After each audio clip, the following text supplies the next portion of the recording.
다 같이 성경을 들고 일어서시기 바랍니다. 공독해드릴 하나님의 말씀은 마태복음 24장 29절에서 31절 말씀까지를 제가 공독해드리겠습니다. 이것은 하나님의 말씀입니다.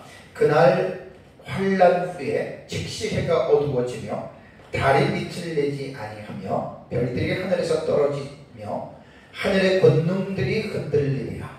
그때에 인자의 징조가 하늘에서 보이겠고 그때에 땅의 모든 족속들이 통곡하며 그들의 인자가 구름을 타고 능력과 큰 영광으로 오는 것을 보리라. 그가 큰 나팔 소리와 함께 천사들을 보내리니 그들이 그의 택하신 자들을 하늘 이 끝에서 저 끝까지 사방에서 모으리라. 아멘. 네, 앉으시기 바랍니다. 작년 11월에 에베소서 주의 설교를 시작을 하고 약 9개월 동안 에베소서 주의 설교를 마치고 지난주에는 제가 폐렴 때문에 좀 병원에 입원해 있는 관계로 예배의 말씀을 전하지 못했습니다. 그래서 이제 2주 전에 이제 종말론에 대한 설교를 제가 다시 시작을 했습니다. 종말론에 대해서는 제가 지금 10년 동안 계속해서 지금 연구하고 있는 분야이고요. 또 책도 쓰고 있고 계속해서 또 목회자들을 대상으로 종말론에 대해서 계속해서 강의하고 있습니다. 그래서 이번 종말론에 대한 설교는 이제 지지난주에 설교했던 대로 이제 조직신학에서 취급하는 종말론에 대한 그 내용들에 대해서 제가 좀 이번에는 좀 제가 설교를 좀 하려고 합니다. 그리고 종말론의 내용들이 구약 성경과 신약 성경에 기록되어져 있는데 그 속에서 이제 종말론의 본문들을 통해서 종말론의 주제들이 있습니다. 상당히 여러 가지 주제들이 있습니다.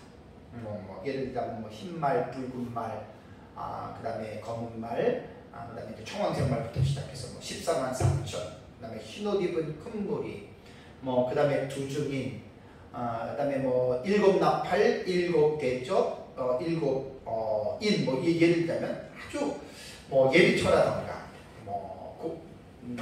불이 섞인 유리 바닷가라던가, 아주 종말론에 관한 주제들이 상당히 많아요.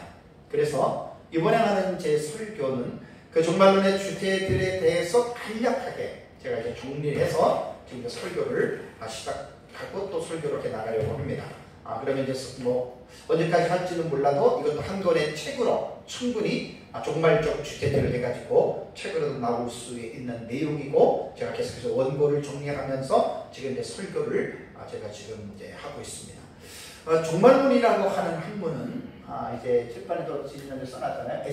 헬라어는 에스카토스, 영어로는 에스카톨로지라고 이렇게 말을 하는데 목회자들이 신학교에서 배우는 과목 가운데에 아주 중요한 과목이 조직신학이라고 하는 과목이라고 그랬죠. 그래서 이제 이 조직신학이라고 하는 이 과목은 성경을 연구하는 학자들이 성경 전체에서 중요한 주제들을 몇 가지를 딱 설정을 해놓고 창세기부터 계시록까지 구약과 신약 성경을 전체적으로 통틀어 가지고 그 주제들을 체계적으로 정리해 놓은 과목입니다.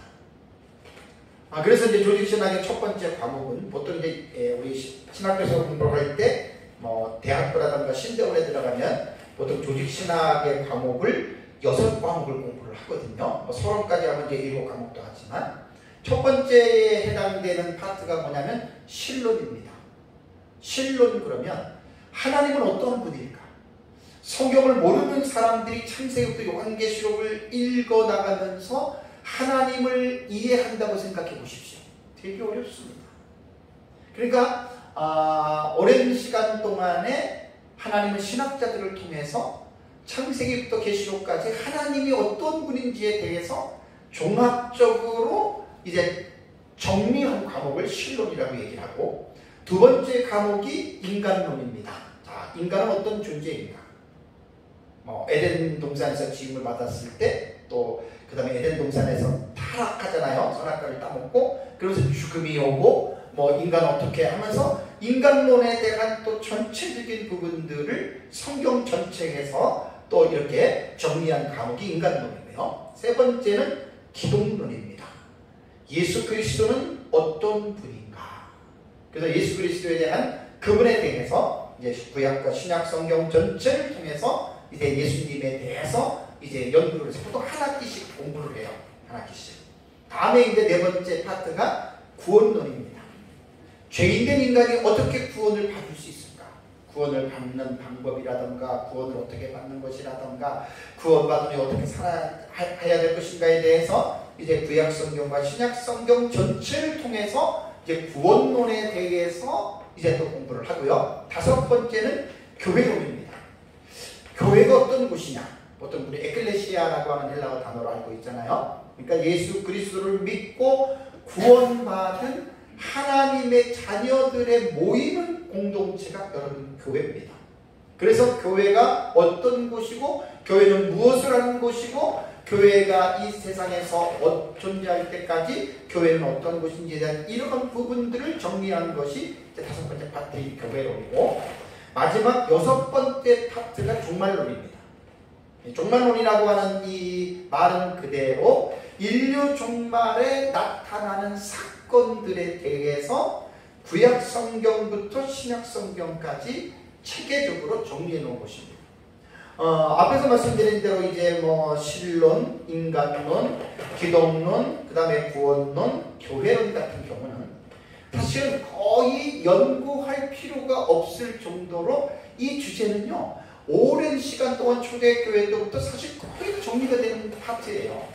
근데 문제가 뭐냐면 루이스 볼코프라고 하는 조지신학자도 그 책에다가 말을 해놨듯이 종말론에 대한 이 부분은 아직도 연구 중인 파트다라고 이렇게 말하고 있습니다.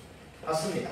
종말론은 뚜렷하게 이렇다라고 하는 정리가 되어진 파트가 아니고 이제 세상이 하루가 지나면 지날수록 세상 끝이 가까우잖아요.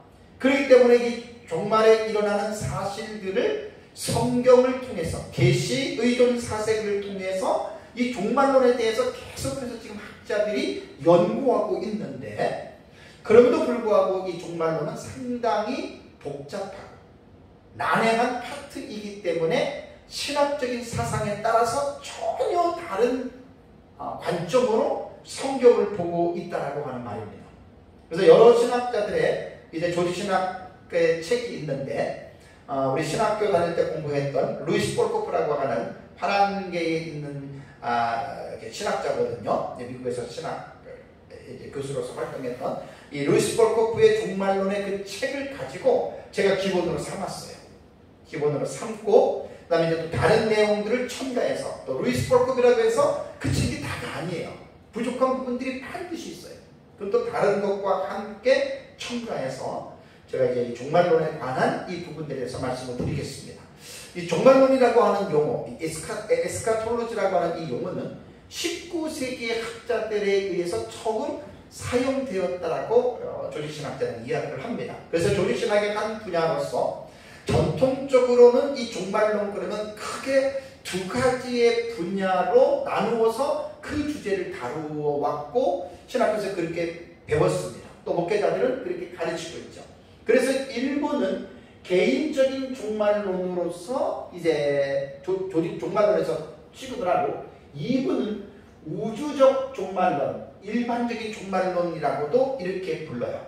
그래서 이 크게 종말론은 책들 파트를 보면 두 파트로 갈라져서 개인적인 종말론과 우주적인 종말론, 일반적인 종말론 이 두 가지의 파트를 가지고 이제 성경을 이제 시스템화해서 그렇게 가르치고 있습니다.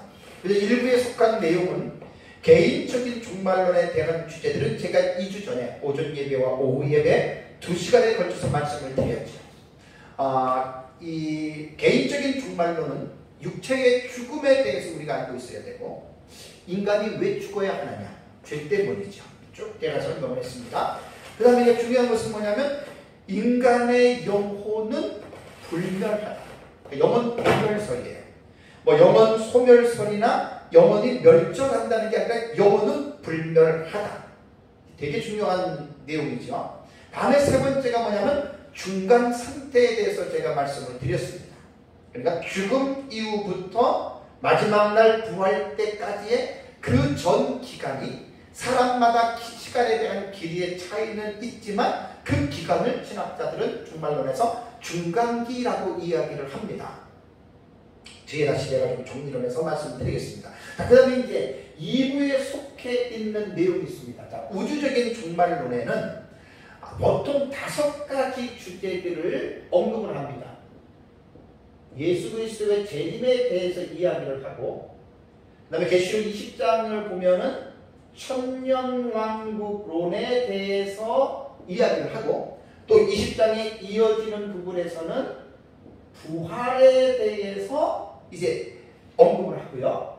네 번째가 최후의 심판입니다. 다음에 5번째 파트에서 가르치는 내용이 의인과 악인의 최후의 상태입니다. 여기에 하나하나의 이제 그 파트로 들어가면 내용이 엄청납니다. 아주 내용이 엄청납니다. 그래서 이제 오늘은 2부에 대한 우주적인 종말론에서 첫 번째 주제를 다루는 예수님의 재림에 대해서 이제 오늘 오전 오후 또 다음 주까지 제가 설교를 지금 하려고 합니다.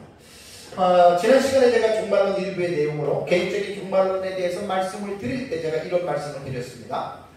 예수 그리스도의 우주적인 종말론을 기다리는 성도들이 잊어서는 안 될 사실이 뭐라 그랬죠?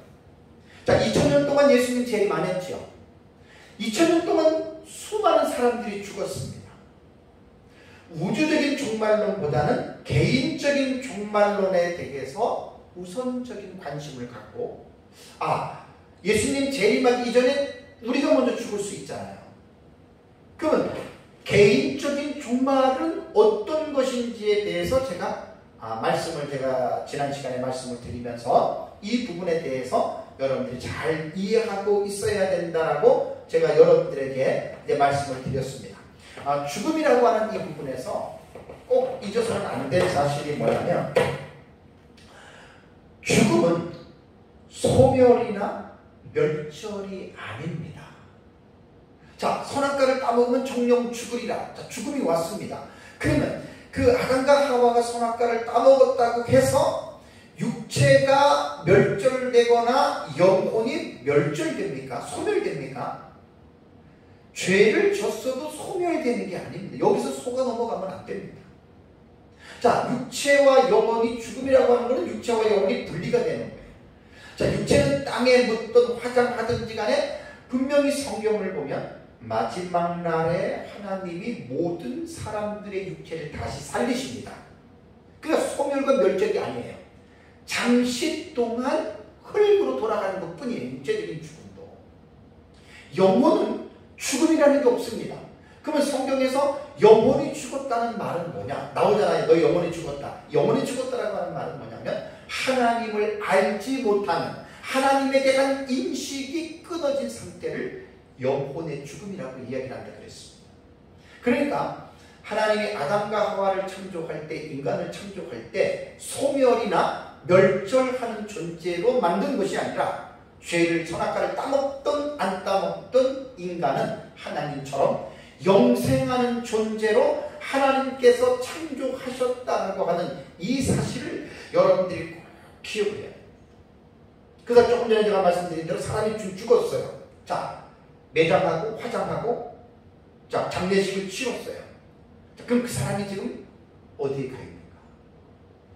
여기서 이제 2000년 교회 역사를 통해서 보면 저 6가지 정도를 지난주에 말씀드린 간단하게 요약해 드릴게요. 되게 중요해서 그래요. 첫 번째는 영혼 수면설을 주장하는 학자들이 있습니다. 이 말이 뭐냐면 사람이 죽으면 그 영혼은 무의식 상태로 돌아간다. 그러니까 잠자는 거예요, 영혼이. 마지막 날 부활 때까지. 근데 그럴 듯 하잖아요? 아닙니다.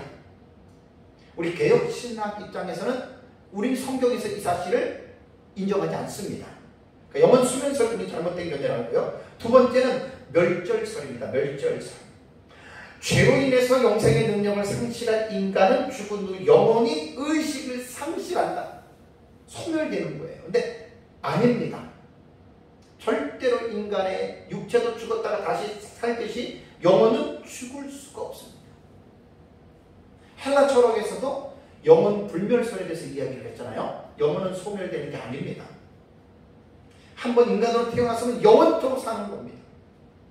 멸절이 될 수가 없는 거예요. 세 번째는 뭐냐면 조건적 영생설을 믿는 사람이 있다고 했죠. 자, 여기서는 뭐냐면 그리스도를 영접하지 않는 영혼들만 멸절하고 그리스도를 영접한 사람들은 영혼이 멸절하지 않고 영생한다. 이 조건적 영생설도 우리는 성경적인 견해에서 지지를 받을 수 없기 때문에 우리는 인정하지 않고요. 다음에 네 번째가 뭐냐면 제2의 실현설이라고 말씀을 드렸죠. 자, 복음을 듣지 못하고 죽은 자들은 중간기에 회개하여 구원에 이를 수 있다고 보는 거예요.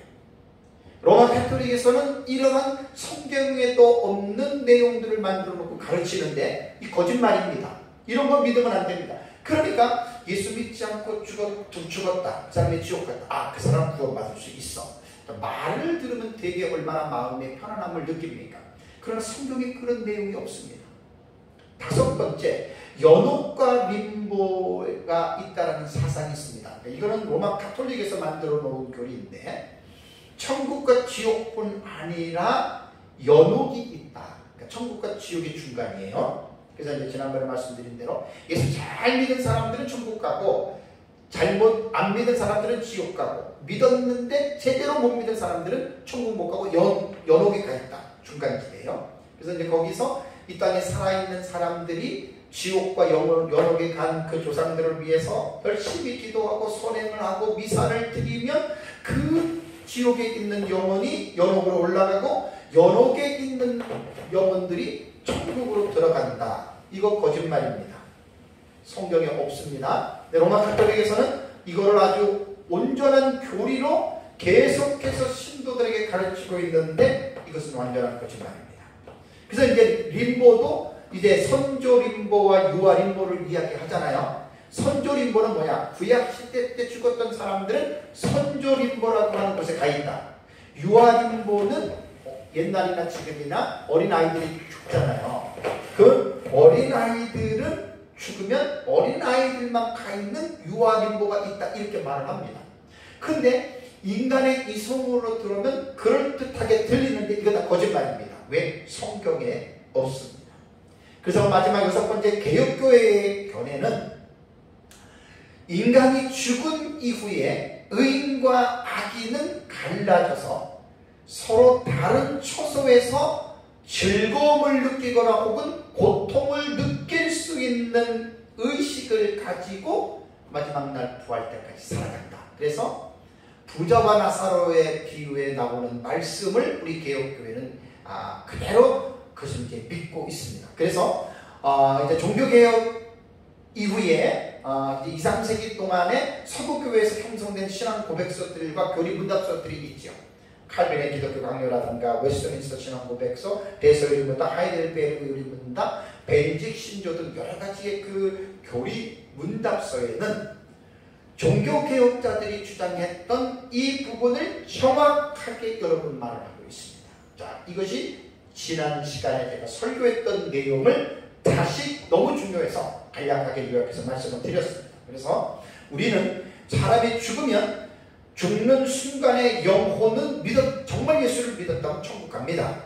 거기서 하나님 품 안에서 의식이 있는 가운데에 복락을 누리고 예수를 믿지 않으면 죽는 순간에 영혼은 지옥 가서 부자가 음부에서 고통 가운데서 자기의 고통을 의식을 고백했던 것처럼 이제 그렇게 된다라고 하는 이 사실을 꼭 여러분들이 믿고 이 외에 다른 내용들은 여러분들이 받아들이지 않기를 바랍니다. 자, 이번 시간부터는 종말론 제2부의 내용으로서 우주적 종말론에 대해서 제가 말씀을 드리는데 우주적 종말론은 아까 말씀드린 대로 보통 5가지의 대주제들을 다룹니다. 예수 그리스도의 재림, 천년왕국, 부활, 최후 심판, 최후 상태. 아주 되게 중요한 주제들입니다. 자, 하나님께서 이 세상을 창조하셨죠. 자, 하나님께서 창조하신 이 세상은 반드시 하나님의 불로 심판을 받는 날이 있습니다. 제가 지금 여러분들에게 설교한 오늘의 오전 예배와 오후 예배의 설교는 성경을 약 20군데 이상의 성경을 오전에나 오후에나 제가 볼 거거든요. 그러니까 이 성경은 설명이 필요 없는 내용들입니다. 그러니까 우리가 성경을 볼 때 어려운 내용들이 많이 있을 때에는 해석하는 입장에서 많은 설명이 필요하지만, 그러나 설명이 필요하지 않는 중요한 교리들을 담고 있는 내용들이 있습니다. 오늘 제가 오전과 오후에 설교할 예수 그리스도의 재림에 대해서는 사실 깊이 설명할 필요가 없습니다. 그냥 기록된 성경에 대한 말씀만 읽어도 우리는 이 말씀에 대한 믿음을 가져야 된다라고 하는 말입니다.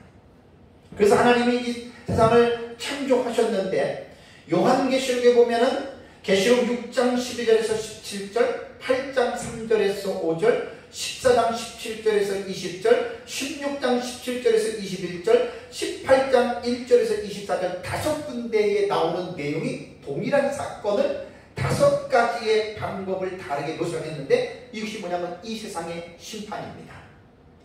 예수 그리스도의 재림으로 말미암아 이 세상을 하나님이 불로 심판하신다. 그것이 이제 요한계시록에 5번이나 중복적으로 강조한 내용. 한두 번도 아니고 5번입니다. 반드시 하나님은 이 세상을 불로 심판하신다. 노아 시대 때에는 노아 가족에게 나머지 모든 가족들이 물로써 세상 사람들이 심판을 받은 것처럼 베드로 사도가 말했잖아요. 이제는 하나님의 불에 의하여 이 세상은 반드시 심판을 받을 것이다. 믿어야 됩니다. 안 믿는 사람들만 불쌍한 것. 그래서 이제 20장을 보면은 이제 예수님이 19장 11절에서 21절까지 내용이 예수님께서 재림하셔서 아마겟돈 심판하시고, 20장은 천년기 킬리아 에테라고 하는 천년이라고 하는 용어가 6번 나오잖아요. 그래서 이제 전천년과 무천년의 차이는 19장과 20장을 연속적인 사건으로 보는 것이 전천년의 입장이에요. 초대교회 교부들이 대체적으로 이렇게 봤습니다. 2, 3세기 동안. 그 다음에 천년기를 다시 신약시대 처음으로 끌어가는 것이 이게 부천년기 종말론입니다. 누가 옳고 그르냐고 왈가왈부할 필요는 없습니다. 다만 우리는 그것을 알고 있으면 됩니다. 저는 역사적 전천년 입장이기 때문에 19장과 20장의 사건을 연속적인 사건으로 받아들이거든요. 초대교회 교부들이 그렇게 믿었단 말이에요. 예수님 재림하고 이 땅에서 천년왕국이 있고, 그 다음에 이제 20장 10절을 보면은 천년왕국이 마친 후에 사탄이 심판을 받고, 그 다음에 이제 20장 11절과 15절에 보면 죽은 자들이 다 부활하지요. 처음 하늘 처음 땅은 없어집니다. 이것이야말로 소멸입니다. 천지가 없어집니다. 예수님 말씀처럼. 근데 무천년은 없어지지 않고 천지가 다시 갱신한다 그러는데, 성경을 보면 갱신이라는 말이 없습니다. 근데 무천년 신학은 또 그대로 믿는데, 우리는 예수님이 천지는 없어지겠으나 없어진다는 말입니다. 그리고 계시록 20장과 21장에 천지는 없어졌다. 휴코 에스턴핀가 그 샬럿 갑자기 생각이 안 나는데, 사라져버린. 우리는 그걸 그대로 믿는 겁니다. 역사적 천천. 그리고 천지가 없어지고, 죽은 자들이 부활하고, 마지막 최후의 심판이 크고 흰모자 심판이 나오잖아요. 20장 11절에서 15절. 거기서 영생과 영벌로 분리되는 것이 우주적인 종말론의 핵심입니다.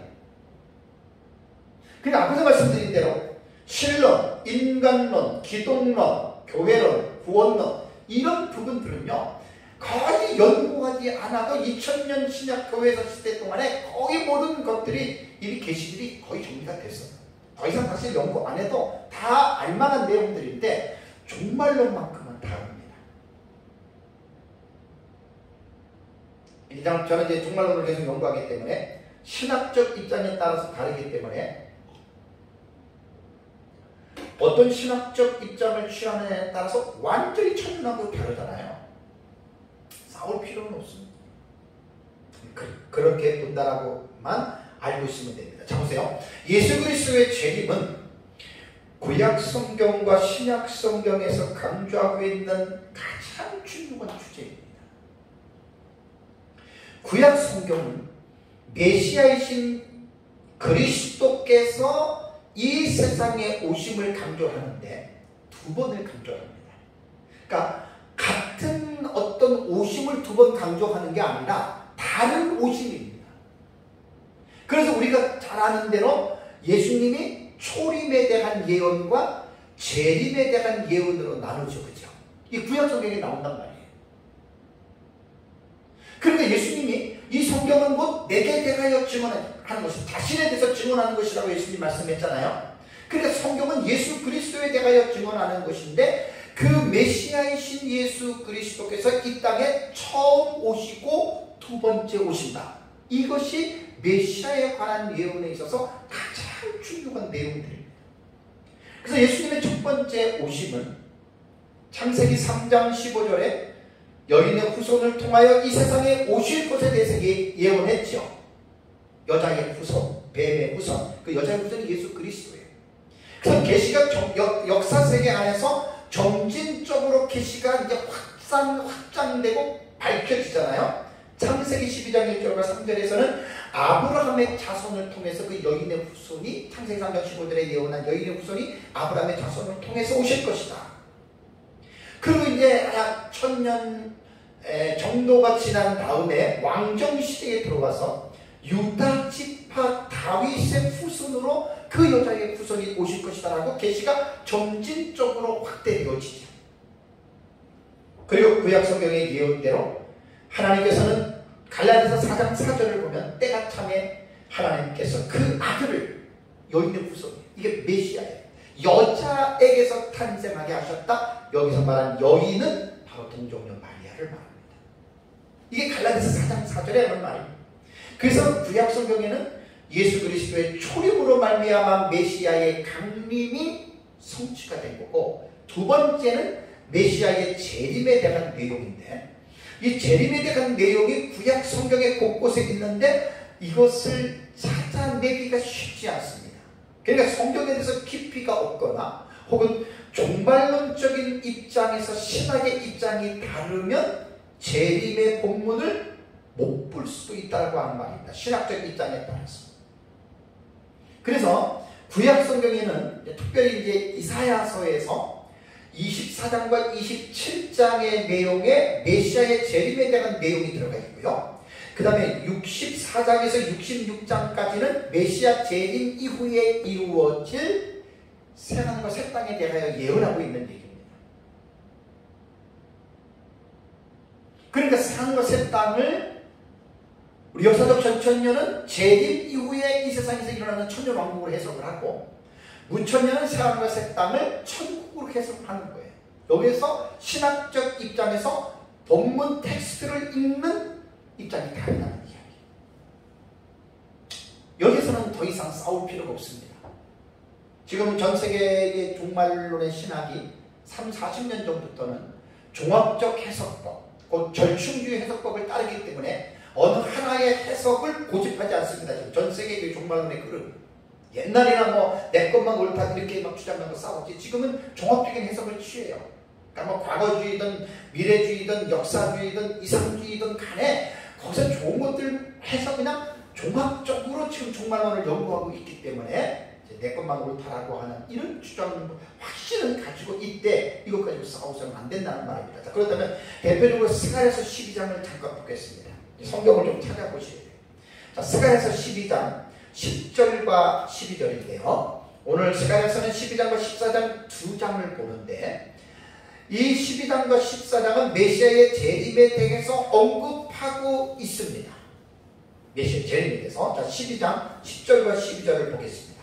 내가 다윗의 집과 예루살렘 주민에게 은총과 간구하는 심령을 부어주리니 그들이 그 찌른 바 그를 바라보고 그를 위하여 애통하기를 독자를 위하여 애통하듯 하며 그를 위하여 통곡하기를 장자를 위하여 통곡하듯 하리로다. 그날에 예루살렘에 큰 애통이 있으리니 무기또 골짜기에 하다드림 문에 있던 애통과 같을 것이다 라고 이렇게 말을 합니다.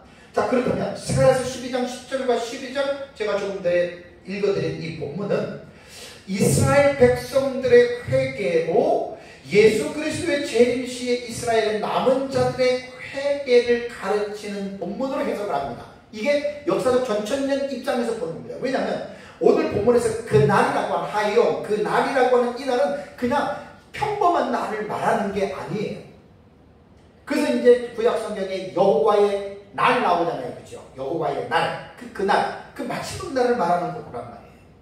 그래서 이제 여기서 상징적인 해석을 취하는 무천년의 입장은 스가랴서 12장 10절과 12절을 신약시대 전체의 교회가 회개하는 본문으로 해석을 합니다.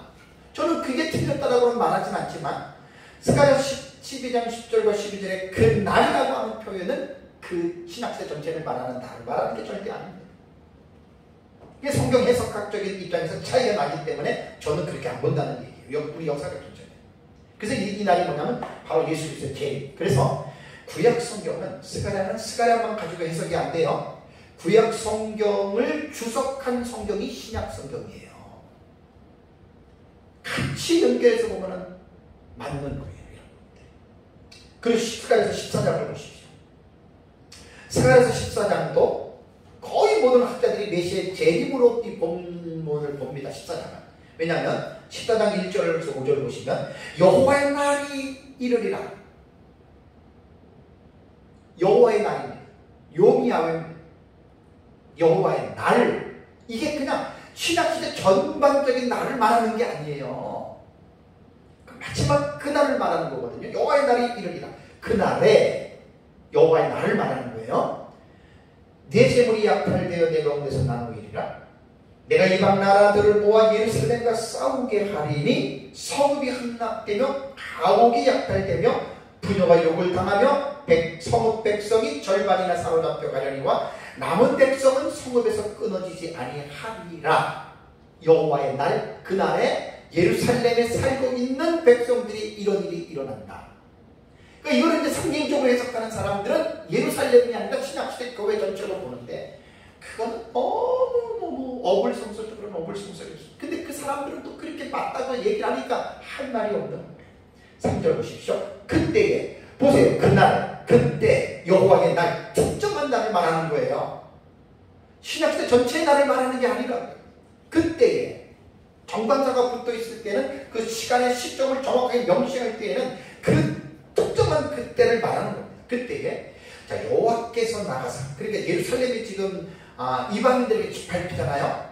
이게 이제 제가 지난번에 서울에서 이제 강연할 때 종말에 나타나는 5가지 전쟁의 상호 연관성에 대해서 한 내용이 스가랴서 본문하고 이게 이제 다니엘서 본문하고 그 다음에 에스겔서 본문하고 요한계시록의 2가지 사건들이 인류 종말에 나타나는 5가지 전쟁이 나타나요. 이게 좀 중요한 부분이에요. 그러니까 그때 여호와께서 나가사 그 이방 나라들을 치시되 이왕의 전쟁 날 싸운 것과 같이 하시리라.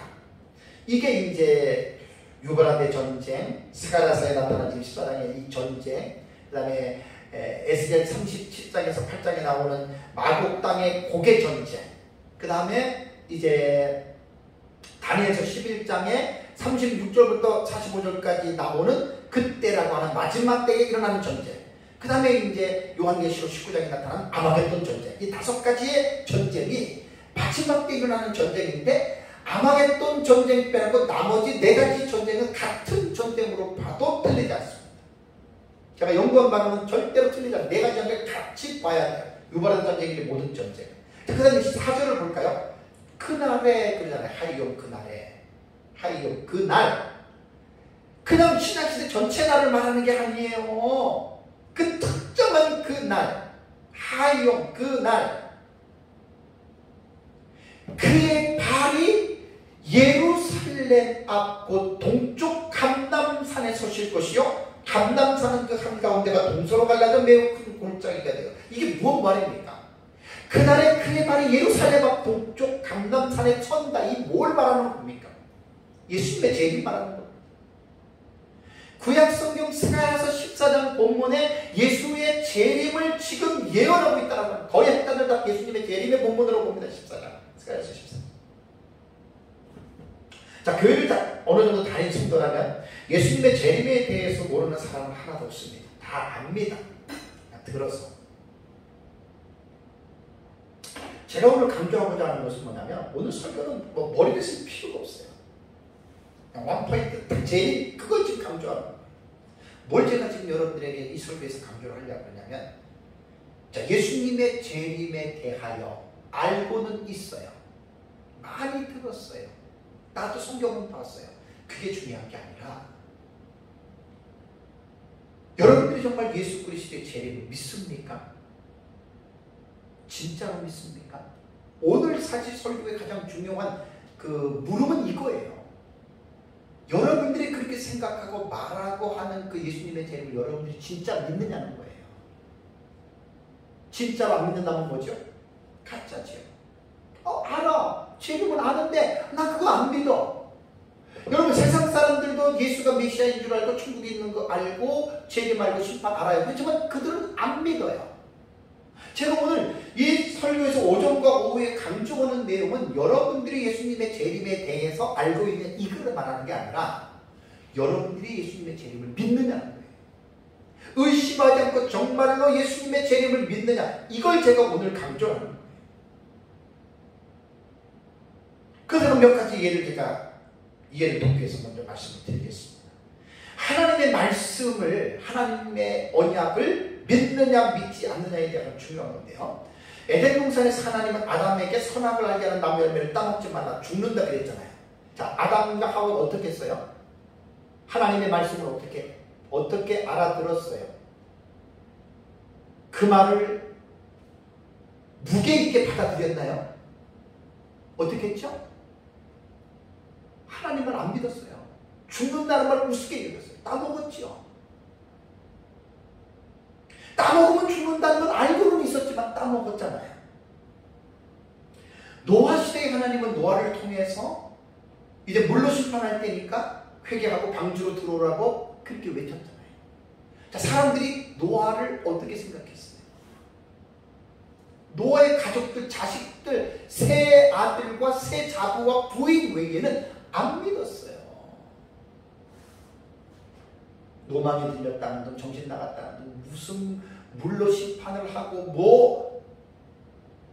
제가 지금 강조하는 거는 또다시 말씀드리면 예수님의 재림을 아느냐, 그걸 말하는 게 아니라 여러분들이 믿느냐는 거예요. 개인적으로 이걸 정말 믿느냐는 게 중요한 거예요. 아담과 하와가 선악과를 따먹으면 죽는다는 하나님의 말씀을 알았지만 정말 그 말씀을 믿었느냐? 믿었다면 못 따먹지요. 노아 시대의 가족들 외에는 다 물에 빠져서 홍수에 죽었잖아요. 자, 그런데 아브라함을 생각해 보십시다. 창세기 12장 보면 하나님에 나타난 하나님이 아브라함에게 본토 친척을 떠나서 내가 너에게 가나안 땅으로 가라. 아브라함 따라가는 거 보십시오. 믿은 거예요. 그냥 어떤 절대자가 나한테 가라 그래서 아는 게 아니라 그 말을 믿었다는 거예요. 믿음에는 순종이 반드시 수반된다는 거예요. 그 다음에 여호수아를 보면 유다 지파 세라의 증손 삭디의 손자 갈미의 아들 아간이 여리고성 전쟁 시 하나님이 뭐라고 선포했어요? 탈취물을 개인이 취하지 마라. 하나님께 바치라 그랬죠? 아간이 탐내어서 도둑질했어요. 하나님의 말씀 우습게 여겼죠? 어떻게 됐죠? 결과가 가족들 모두가 아골골짜기에서 돌에 맞아서 돌무덤에 빠져 다 죽어버렸어요. 여러분, 하나님의 말씀을 아느냐 모르느냐를 떠나서 믿느냐 믿지 않느냐예요. 하나님의 말씀을 믿는 사람들은 순종하는 것이고 믿지 않는 사람들은 순종하지 않습니다. 자, 오늘 제가 설교하는 우주적인 종말에 나타날 예수 그리스도의 재림에 대해서 이 재림은 사람들이 만들어낸 공평한 이야기가 아닙니다. 가설이 아닙니다. 성경에서 직접적으로 교훈하고 있는 하나님의 말씀이라는 거예요. 그럼 하나님의 말씀은 우리 인간에게 이 성을 이해시켜주기 위해서 말씀이 기록되지 않았다 그랬죠. 하나님의 말씀은 우리에게 믿음을 요구하는 거예요. 이런 내용이니까 믿어라. 진짜 믿으면 그대로 삽니다. 오늘 한국교회 안에 정말 말씀에 대한 고리가 얼마나 땅바닥에 떨어졌는지, 예수 믿으면 구원받고 천국 간다? 구원받고 천국 가면 된 거야.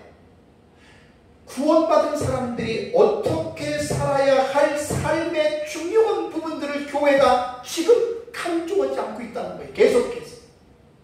목회자들부터 시작해서 성도들까지 입으로는 구원받았다고 그렇게 말을 하면서도 삶을 보면 구원받은 자가 하나님의 말씀을 순종하고 하나님을 사랑하는 삶이 나타나지 않는 거 별로 안 나타나는 거예요. 이게 한국교회의 망조입니다. 망조. 이신침이 믿음으로 구원받는다. 너 믿느냐? 그럼 구원받았어. 이제 됐어. 성경은 그렇게 말하는 게 아니에요. 구원받았다고 된 게 아니라 구원받은 사람은 반드시 침 이후에 따라오는 구원론의 서정이 뭐지요? 성화예요. 성화가 뭡니까? 거룩한 삶을 살아가는 거예요. 성화의 모델이 누구지요? 예수 그리스도예요. 예수 그리스도를 담는 삶을 교회는 강조를 해줘야 돼요. 20년, 30년, 40년 교회를 다니는 게 뭐가 그렇게 중요합니까? 20년, 30년, 40년 다닌 만큼 그만큼 예수님을 닮았느냐, 그걸 강조하라는 거예요. 교회가. 목사가 됐다고 다 되고, 장로가 됐다고, 권사가 됐다고, 안수지사가 됐다고, 뭐 직분 받았다고 다 된 게 아니란 말이에요. 이것이 오늘날 한국교회를 병들게 만든 믿음과 행함의 관계를 신학자들과 목회자들이 성경을 잘못 읽어냈기 때문에 오늘날 한국교회는 세상 사람들에게 개독교회 취급을 받고 있지 않습니까? 비극입니다. 비극. 그러니까 이신칭의만 강조하는 것이 아니라 칭의에 대한 자는 반드시 그리스도를 닮아가는 성화의 삶을 살아야 한다고 이것을 구원받은 자들에게 이걸 강조해 줘야 되는 거예요. 예수님을 닮는 이 성화의 삶을 등한시하고 그냥 예수 믿었으니까 구원받았으니까 복 달라 그러고 기복신앙에 빠져가지고 또 한쪽에서는 엑스타시만 즐기는 심주에 빠져가지고 봤다 들었다 병 고쳤다 이딴 데만 빠져가지고들 교회가 표리하고 있는 거지. 한국교회. 기독교는 삶이 변화되는 종교입니다. 행함의 종교입니다. 깨달음의 종교가 아닙니다.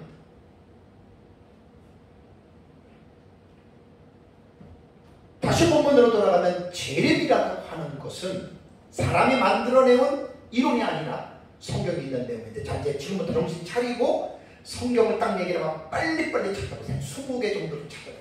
자, 저는 읽어드리겠습니다. 아까 마태복음 24장 29절 31절을 보십시오. 자, 그날 환난 후에 즉시 해가 어두워지며 달이 빛을 내지 아니하며 별들이 하늘에서 떨어지며 하늘의 권능들이 흔들리리라. 지금까지 이런 일 없었잖아요. 그때에 그날 신학시대 모든 날을 말하는 게 아니란 말이에요. 이런 부분은 구약성경처럼 정관사가 붙어서 헤매라 날이라고 하는 그 날에 대해서 지적해주고 있죠. 30절 그때에 인자의 징조가 하늘에서 보이는 이게 재림이에요. 여기 뭔 설명이 필요합니까? 예수님 오신다는 거예요.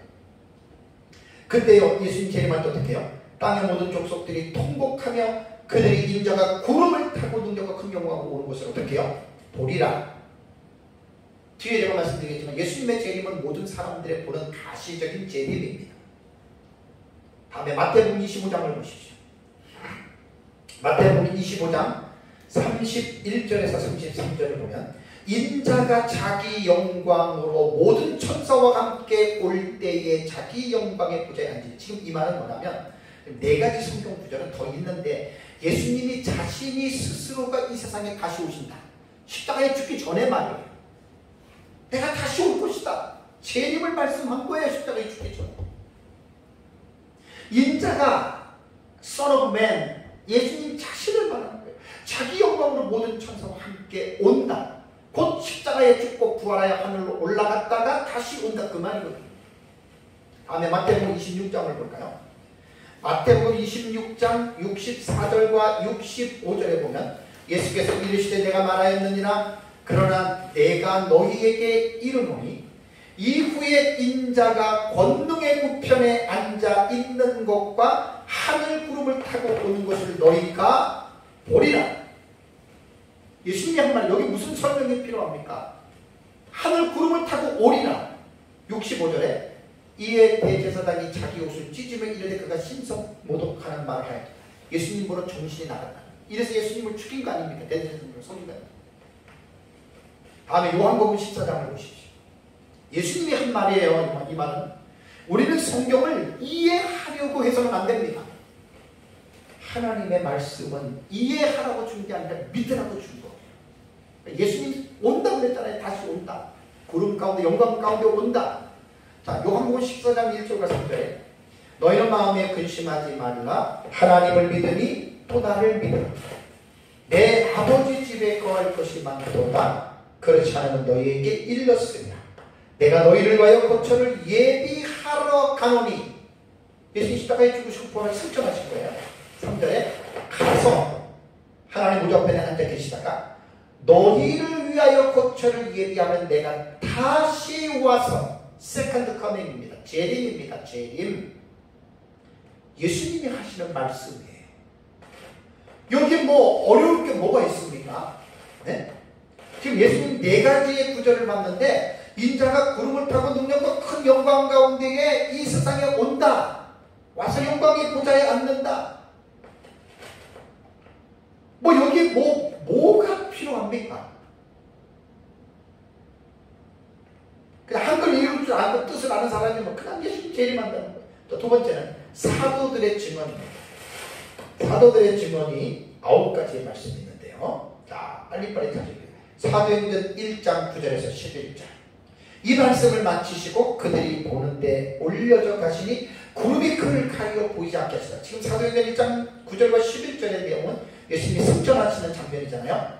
자, 승천하실 때에 11절을 보면, 그 10절을 보면 올라가실 때에 제자들이 자세히 하늘을 쳐다보고 있는데 흰옷 입은 두 사람이 그들 곁에 서서 천사로 봅니다. 11절 이르되 갈릴리 사람들아 어찌하여 서서 하늘을 쳐다보느냐?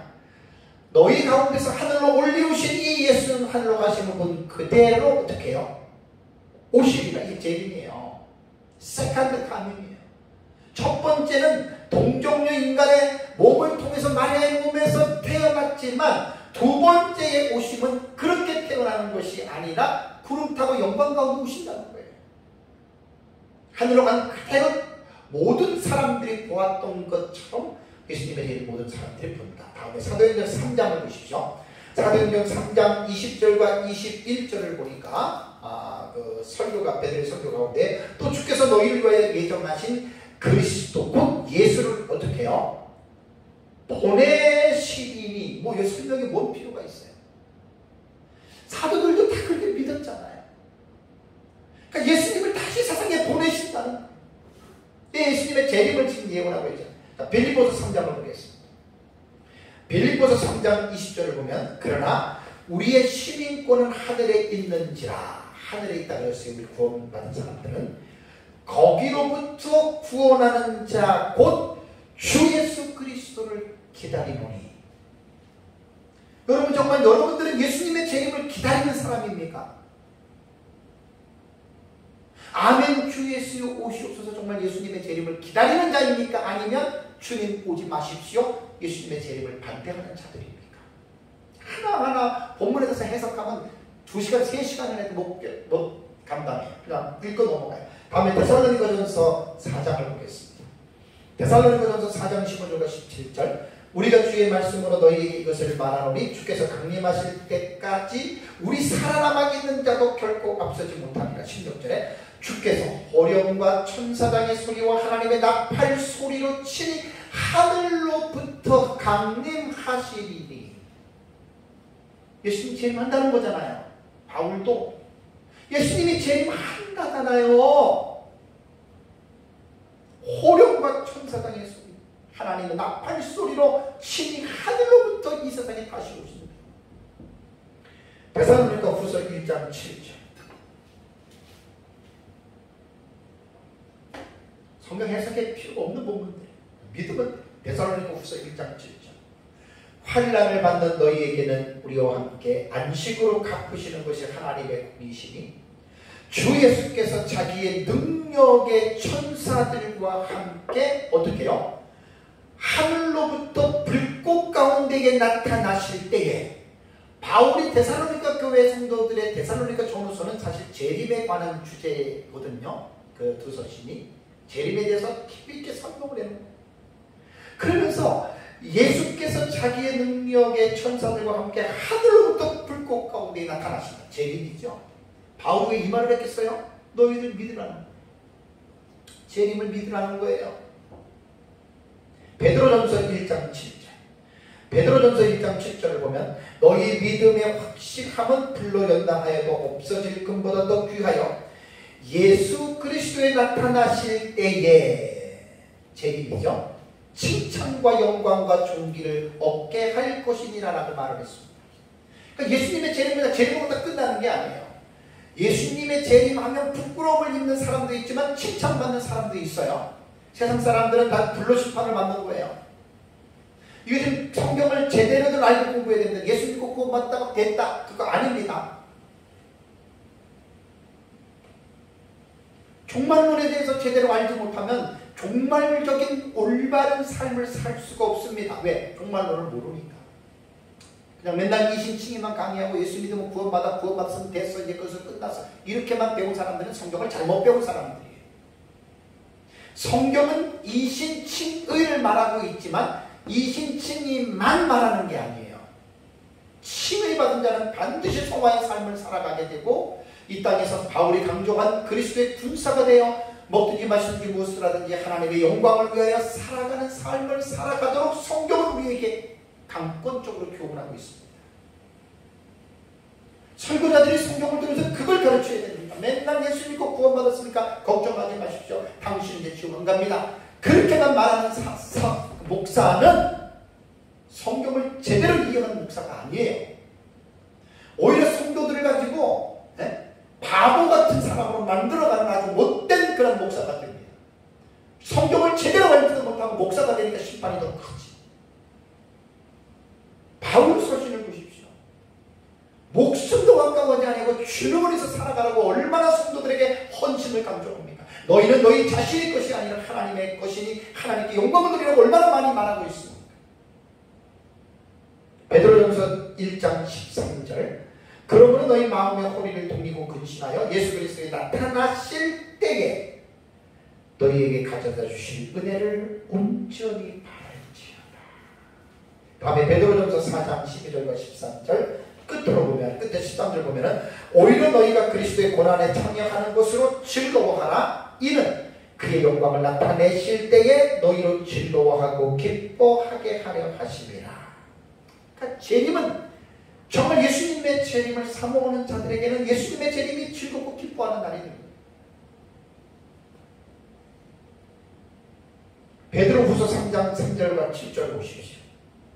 베드로후서 3장 3절을 보면 먼저 이것을 알지니 말세에 조롱하는 자들이 와서 자기 정력을 따라 행하며 조롱하여 이르되 주께서 강림하신다는 약속이 어디 있느냐. 베드로 당시에는 예수님 승천하실 때 한 3, 40년 지난 때거든요. 근데 벌써 예수님 곧 온다고 해놓고 안 왔잖아요. 그러니까 어떤 사람이 있었냐면 조롱하는 사람이, 야 니라고 예수님 재림한다고? 야 그딴 소리가 어디 있냐? 어디 주님 재림한다고 지금까지 재림했냐? 이렇게 지금 따지는 거예요. 7절을 뛰어넘어서 보세요. 베드로가 뭐라고 얘기를 합니까? 이 말을 하면서 이제 하늘과 땅은 그 동일한 말씀으로 불사르기 위하여 보호하신 바 되어, 지금 보호하신 바 된 거예요. 경건하지 아니한 사람들의 심판과 멸망의 날까지 보존하여 두신 것이니라. 사랑하는 성도 여러분, 여러분들은 예수님의 재림을 믿으십니까? 설교 중간에 제가 말씀드렸잖아요. 초반에. 제일 중요한 건 이거예요. 재림에 대해서 알고 재림에서 논하려고 제가 말씀을 드리는 게 아니라 여러분들이 정말 이 예수님의 재림을 믿느냐. 제가 성경 구절 앞에서 20구절 가까이 계속 지금 말씀을 드리면서 자세히는 못해도 이건 자세히 설명할 필요가 없는 본문이기 때문에 정말 예수님의 재림을 믿습니까? 선악과를 따먹으면 죽는다는 거 하나님의 말씀 우습게 여겼죠. 따먹었죠. 아간 같은 경우도 노아 시대의 많은 사람들이 하나님의 말씀을 안 믿었다는 말이에요. 교회를 다닌다고 다 예수님의 재림을 믿느냐? 절대로 그렇지 않습니다. 교회 안에도 구원받지 못한 사람들이 앉아있거든요. 혹 간혹 구원받지 못한 사람들이 목사가 될 수도 있고 장로가 될 수도 있고 권사가 될 수도 있고 안수자가 될 수도 있고 집사가 될 수도 있어요. 요즘도 회장도 될 수 있어요. 구원받지 못한 사람들이. 제가 지금 마지막에 질문을 던지는 거는 앞에서 지금 성경을 해석할 필요 없는 말씀들을 29절 가까이 제가 말씀 읽어드리면서 해석이 필요 없잖아요. 설명이 필요 없잖아요. 예수님 재림한다. 자, 믿습니까? 제가 이걸 지금 묻는 거예요.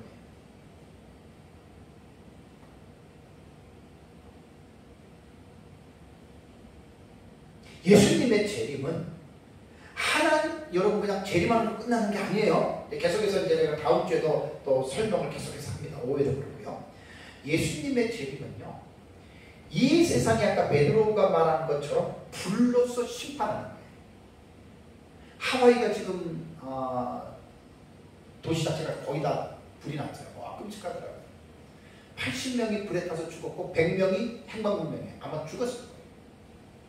하와이 역사상 가장 큰 재난을 갖고 있는 시기거든요. 자, 그런 불이 아니에요. 요한계시록 공부에서 봤지만 지구가 세 갈래로 갈라집니다.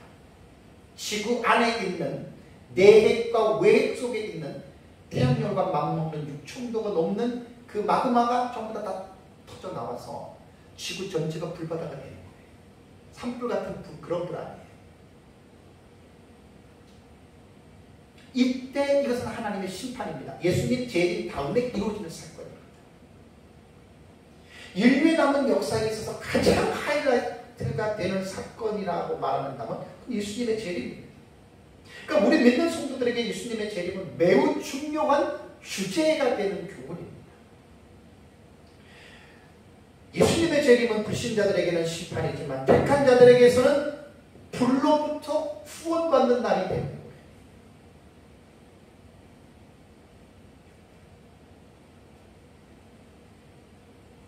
조금 전에 여러분들에게 말씀드린 대로 정말 예수님의 재림을 믿느냐? 결론을 말씀을 드릴게요. 믿는다면 예수님의 재림을 믿고 기다리는 사람들은 어떻게 아느냐? 입으로 말하는 것으로는 모릅니다. 평상시에 그 사람의 삶이 성경이 말하는 대로 사는 사람이 예수님의 재림을 믿는 거예요. 오늘날 교회 안에서 이 믿음과 행함의 관계를 잘못 오해해서 행함으로는 나타나지 않는데 믿지도 않으면서 거짓부렁이의 믿음을 가진 사람들이 얼마나 교회 안에 많은 줄 아십니까? 주님을 사랑하는데 주님을 사랑하는 게 뭐지요? 행함으로 나타나지 않는 것은 진정한 사랑이 아니에요. 그 야고보가 말한 것처럼 죽은 믿음. 그래서 정말 예수님의 재림을 앞에서 제가 읽어드렸던 그 예수님의 재림에 대한 말씀을 내가 아는 것만 믿는다면, 내가 정말 그 말씀을 분명하게 믿는다면 6가지 본문을 설교를 마칠게요. 시간이 걸려요. 자, 누가복음 17장을 가보세요. 누가복음 17장. 믿는 사람은 이런 반응이 나타납니다. 교회 안에서 행함으로 믿음을 증명하지 않는 사람들이 너무나 많아요. 사역자들도 마찬가지. 행함이 없는 믿음을 가지고 그게 진짜 믿음이라고 거짓말하는 사람들이 너무 많아요. 교회에. 누가복음 10장 26절에서 30절 예수님의 말입니다. 노아의 때에 된 것과 같이 인자의 때에도 그러하리라. 자, 예수님의 재림 때에는 노아의 시대에 물로 심판받을 때 그러한 사회적인 현상들이 나타난다는 거예요. 노아가 방주에 들어가는 날까지 사람들이 먹고 마시고 장가들고 시집가더니 홍수가 나서 그들 다 멸망시켰으며 또 롯의 때와 같으리니 사람들이 먹고 마시고 사고 팔고 심고 집을 짓더니 롯이 소돔에서 나가던 날에 하늘로부터 불과 유황이 비오투다에 그들을 멸망시켰느니라. 하면서 30절 뭐라 했습니까? 인자가 나타나는 날에도 이러하리라. 뭘 말하는 거예요? 예수님의 재림 때에는 노아의 때와 롯의 때와 같이 불신자들을 말하는 게 아니라 구원받은 하나님의 자녀들조차도 육체적인 향락의 삶에 빠져서 살아갈 것이다. 그걸 지금 말하는 거예요. 불신자들은 말할 것도 없어요. 먹고 마시고 장가들고 시집가고 사고 팔고 심고 집을 짓는, 결혼하는 이게 잘못됐다는 말이 아니에요. 집을 사는 게 잘못됐다는 말이 아니에요. 쾌락과 향락적인 삶을 살아간다는 말이에요.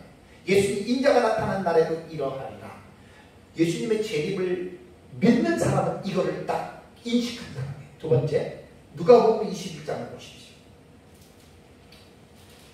제가 종말론에서 정리한 말씀들 6가지 말씀을 가끔 내가 이것을 아주 함께 이렇게 설교할 때가 있어요.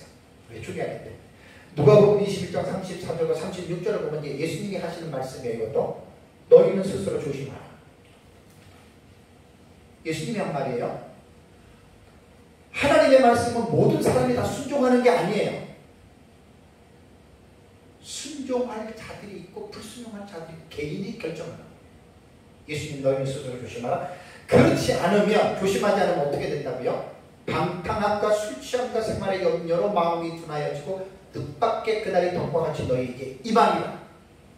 노아의 때와 롯의 때와 같이 방탕함과 술 취함과 생활의 염려로 구원받은 사람에게 말하는 거예요. 지금 여기서는 2인칭 복수인 너희는 불신자를 말하는 게 아니에요.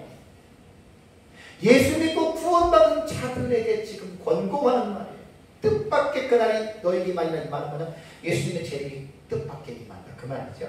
이날은 온 지구상에 거하는 모든 사람에게 임하리라. 이러므로 너희는 장차 올 이 모든 일을 능히 피하고 뭐라겠습니까? 인자 앞에 서도록 항상 기도하며 깨어 있으라 하시니라. 제가 조금 전에 질문한 거 기억하세요? 여러분들 정말 예수님의 재림을 믿습니까?예요? 아느냐? 제가 질문한 거예요. 믿느냐? 진짜로 믿는다면 그 재림하시는 주님 앞에 서도록 항상 기도하며 깨어있는 사람입니다. 거의 몇 년만 다니면 예수님의 재림을 모르는 사람들 것이 다 알죠. 그걸 제가 말하는 게 아니에요. 다음에 마태복음 24장. 마태복음 24장 41절과 51절에도 보면은 그러므로 깨어있으라. 깨어있으라. 불신자에게 말하는 게 아니에요. 어느 날에 너희 주가 임하는지 너희가 알지 못함이니라. 너희도 아는 바니 만일 집주인이 도둑이 오는 시각에 올 줄 알았더라면 깨어있어 그 집을 뚫지 못하게 하였습니다. 이러므로 너희도 어떻게 해요? 준비하고 있으라. 생각지 않은 때에 인자가 오리라. 예수님의 재림은 계산해서 마치는 게 아닙니다. 생각지 않은 날에 도둑같이 옵니다. 여러분 언제 죽습니까? 생각지 않은 날에 우리가 죽지요. 똑같은 원리잖아요. 그러면 45절에 충성되고 지혜 있는 종, 그 다음에 48절에 악한 종, 두 가지 종류의 비유를 들었죠. 충성되고 악한 종의 기준이 뭔 줄 아세요? 이 본문에서는 예수님의 재림을 아느냐 모르느냐에 거기에 달린 거예요. 충성되고 지금 악한 종과 충성된 종에 대한 기준은. 다시 제가 묻겠습니다. 여러분들은 예수님의 재림을 아는 것 말고 믿습니까? 정말로 믿고 삽니까? 그래서 이렇게 사는 거예요. 그런 사람들은. 그러니까 얼마나 많은 사람들이 교회 안에서 거짓된 믿음, 행함이 없는 죽은 믿음 가지고 믿습니다. 그 말도 안 되는 거잖아요. 하나님은 다 아는데 자기도 속은 거예요. 자기도 마귀예요. 행함이 없는 믿음은 죽은 믿음이잖아요. 예수님의 재림에 관해서는 수박에 관해서는 다 얘기할 수 있지만 수박을 깨뜨려서 먹어봤냐는 거예요. 믿음도 그렇게 접근해야 되는 거예요. 무조건 믿습니다 한다고 믿는 게 아니거든요. 야고보 사도에게 가면 행함이 없는 믿음은 죽은 믿음이에요. 제가 말하는 행함은 구원의 조건으로서의 행함을 강조하는 게 아니라 구원받은 사람의 결과로서의 행함을 강조하는 거예요. 성화가 돼야지 칭의가 된다는 말이 아니라 칭의 된다는 반드시 성화된다. 그 논리에서 말씀드린 겁니다. 자, 베드로후서 3장을 보십시오. 베드로후서 3장 10절과 14절에 베드로는 이런 말을 했습니다. 그러나 주의 날이 도둑같이 오리니, 예수님의 재림이 도둑같이 오는 거예요. 그날에는 하늘이 큰 소리로 떠나가고 물질이 뜨거운 물에 풀어지고 땅과 그 중에 있는 모든 일이 드러나리로다. 이 모든 것이 이렇게 풀어지는 너희가 어떤 사람이 되어야 마땅하냐? 정말 예수님의 이 재림을 믿는다면 거룩한 행실과 경건함으로 하나님의 나라의 임하기를 바라고 간절히 사모하는 그 사람이 예수님 재림 믿는 거예요. 교회만 다닌다고 예수님의 재림 믿는 게 아니라. 14절, 그러므로 사랑하는 자들아 너희가 이것을 바라보나니 주 앞에서 어떻게 살아가라고요? 정도 없고 흠도 없이 평강 가운데에 나타나기를 힘쓰라. 이렇게 사는 사람이 예수님의 재림을 믿는 사람이에요. 교회를 다니면서 정도 있고 흠도 있고 불안한 가운데 사는 사람들은 구원은 받았다고 말할 수 있지만 예수님의 재림을 안 믿는 거예요. 못 믿는 거예요. 오늘 밤에 예수님이 재림한다고 나타나면 여러분들이 지금까지 살았던 삶을 하나님이 정산하실 터인데 그렇게 막 살아갈 수 있습니까? 없다는 거예요. 그러니까 사람은 속여도 하나님은 못 속이잖아요. 성경을 잘 읽어보세요. 못 속이는 거예요. 지금 베드로가 흩어진 나그네들에게 주의 날이 도둑같이 오를 때 그날은 불로 심판인데 그 불심판을 너희들이 생각한다면 거룩한 행실과 경건함으로 사모하면서 사는데 주 앞에서 정도 없고 흠도 없이 평강하게 나타나기 힘쓰라. 예수님의 제자들이 그렇게 살았어요. 사도 바울이 그렇게 살았어요. 2000년 기독교 역사 가운데에 정말 예수님의 재림을 의심하지 않고 믿었던 진실한 성도들은 다 이렇게 살았습니다. 제가 그걸 지금 강조하는 거예요. 교회 몇 년만 다니면 예수님의 재림 누가 몰라요? 다 알지. 그걸 제가 말하는 게 아니에요. 그 관점을 제가 여러분들에게 고치시켜주는 게 아니라 여러분들은 예수님의 재림을 믿습니까? 이 질문입니다. 지금. 아멘. 믿는다면 이렇게 사는 거예요. 다음에 데살로니가전서 5장 보세요. 데살로니가전서 5장 23절을 보면 평강의 하나님이 친히 너희를 온전히 거룩하게 하시고 또 너희의 온 영과 혼과 몸이 우리 주 예수 그리스도께서 강림하실 때에, 재림하실 때죠, 흠없게 보존되기를 원하노라. 구원받은 우리들의 삶은 예수님 믿어서 복받아가지고 돈 많이 벌고 성공하고 하고 싶고 다 하고 누리는 삶이 아니에요. 그게 구원받은 사람들의 삶이 살아야 할 방향과 목표가 이정표가 아니에요. 예수 그리스도께서 언제인지 모르지만 도적같이 오시는 그 재림하실 때에 흠없게 보존되어지기를 원하는 사람, 이 사람이 정말 예수님의 재림 믿는 사람이에요. 이 사람이 예수를 제일 잘 믿는 사람이에요. 목사고 장로고 교회를 30년 40년 4대 5대 6대 기독교 가정이라고 아무리 이야기를 해도 평상시의 삶 속에서 예수님의 재림 앞에서 정말 흠없게 보존되기를 원하는 두렵고 떨리는 마음으로 죄와 싸워서 이기는 이런 사람들이 진짜 예수님 재림을 믿는 사람이에요. 마지막으로 요한일서 2장 28절입니다. 요한일서 2장 28절. 자녀들아 이제 그의 안에 거하라.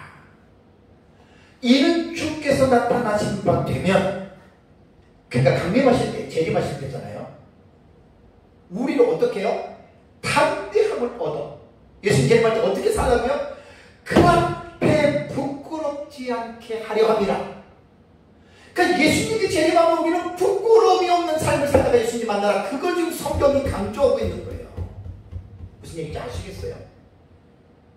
뭐 예수님 재림하면 우리는 심판받지 않고 뭐 우리는 구원받으니까 이런 데만 빠지지 말고 한쪽 부분에만 몰두하지 말고 성경을 양쪽 전체를 보세요. 베드로가 강조하거나 사도 바울이 강조하거나 사도 요한이 강조하거나 똑같지 않습니까? 예수님 재림할 때 그 앞에 부끄럽지 않는 삶을 살다가 예수님을 만나라. 그 예수님 언제 재림해요? 모르지요. 오늘 내가 죽을 수도 있잖아요. 지난주에 내가 폐렴 때문에 병원에 급성 폐렴으로 입원해가지고 5일 동안 제가 주의도 못 지키고 항생제 치료받고 나왔잖아요. 제가 죽을 수도 있잖아요. 그때 안 그래요? 제가 그렇게 폐렴이 심하면 죽을 수도 있는 거예요. 사람이. 우리에게 내일이 어디 있습니까? 내일이. 야고보는 내일 일을 알지 못하는 게 인생이라고 이야기를 했는데 말씀을 맺겠습니다. 다시 제가 마지막 질문합니다. 여러분들은 예수님의 재림을 정말로 믿습니까? 제가 오늘 설교 제목을 예수님의 재림을 진심으로 믿는가? 각 개개인에게 제가 질문을 던지고 위의 말씀을 잘 기억하고 사람이 만들어내온 공고한 이야기가 아니라 하나님의 말씀에서 예수님 재림한다. 예수님도 말했고 사도들도 말했고 우리는 이 예수님의 재림을 아는 것이 아니라 믿는 자가 돼요. 저도 그렇고 여러분도 그렇고 부끄럽지 않고 정도 없고 흠도 없고 평강 가운데에 늘 준비되면서 살아가시기를 주님의 이름으로 축복합니다. 다 같이 기도하겠습니다.